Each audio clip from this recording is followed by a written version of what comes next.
14 నేను పుట్టిన దినము శపించబడునుగాక, నా తల్లి నన్ను కనిన దినము శుభదినమని అనబడకుండునుగాక.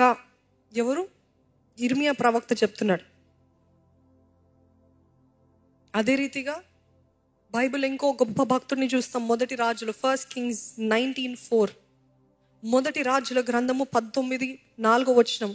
తాను ఒక దిన ప్రయాణము అరణ్యములోనికి పోయి ఒక బదరీ వృక్షము క్రింద కూర్చుండి మరణాపేక్ష గలవాడై, యెహోవా, నా పితరుల కంటే నేను ఎక్కువ వాడను కాను, ఇంత మట్టుకు చాలును, నా ప్రాణము తీసుకొనుము అని ప్రార్థన చేసెను. ఎవరది?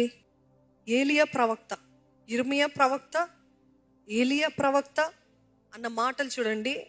ఇంకా ఇంత మటుకి చాలు ప్రభా, ఇంత మటుకు. ఎంతమందికి అనిపించిందండి మీ జీవితాల్లో ఇంకెంత మటుకి చాలు, ఇంకా నాకు ఏం మాత్రం అవ్వదు, ఇంత మటుకు శ్రమలు చాలు, ఇంకా నాకు అవ్వదు, నా ప్రాణం తీసేసుకో ప్రభా, నేను బ్రతికి ఉండటం కూడా వ్యర్థమే ప్రభువా అని ఎంతమందికి అనిపించిందా?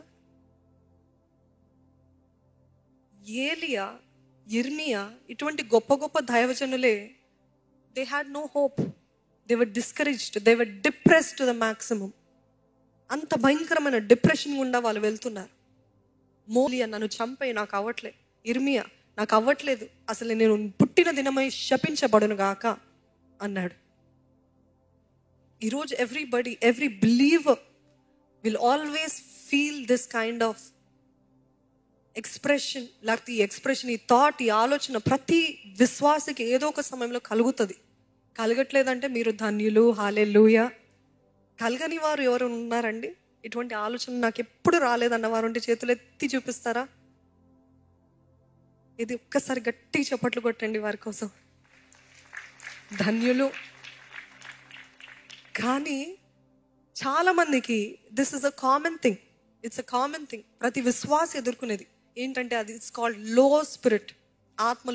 ఆత్మలు ఎంతో అడగంటిపోయిన స్థితి, నిస్పృహకి లోనైన స్థితి, బాధ, చెప్పసక్యము కాని బాధ, నాకు అర్హత లేదు అనే ఆలోచన, నేను ఫెయిలియర్ని, నేను యూజ్లెస్ని అనే ఈ ఆలోచనలు, ఇవన్నీ కూడా ఎమోషనల్ సఫరింగ్ అంటాం. Emotional suffering, it's called emotional suffering. నీ చుట్టూన్న పరిస్థితులు బట్టి ఎటువంటి ఇంట్రెస్ట్ ఉండదు, ఏది ఇచ్చినా మీకు సంతోషం ఉండదు, ఎవరు ఎంతగా చేసినా అందరి ముందు అది చక్కగా నవ్వుతున్నట్టు ఉంటారు, మళ్ళీ పక్కనకు పోయి ఒంటరితనంలో కూర్చోాలని ఆశపడతారు, ఒంటరితనంలో ఏడవాలని ఆశపడతారు. ఇదంతా okay. After it takes a emotional toll, it will start taking a toll on your body.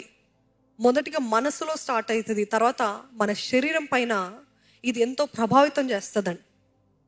యోబుని చూసినట్లయితే మొదటిగా ఇక్కడ స్టార్ట్ అయింది ఆయనకి మానసికమైన బాధ, ఎమోషనల్ పెయిన్, మానసిక నొప్పితోటి బాధించబడుతున్నప్పుడు తర్వాత స్టార్ట్ అయింది శారీరక నొప్పులు.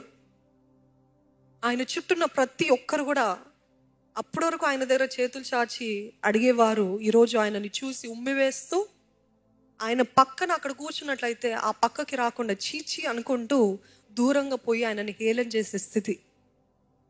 They were hurting him, they were ignoring him. నీతోటి ఏం పని, నువ్వేదో భయంకరమైన తప్పు చేస్తావు, అందుకనే నీకు ఈ శిక్ష అని ఆయనని నిందిస్తూ బాధ పెడుతూ, అప్పటి వరకు ఈయన ఎంతో సహాయం చేసిన వ్యక్తులే ఆయన పైన తిరగబడి ఆయనకి దూరంగా వెళ్ళాలని ప్రయత్నిస్తున్నారు.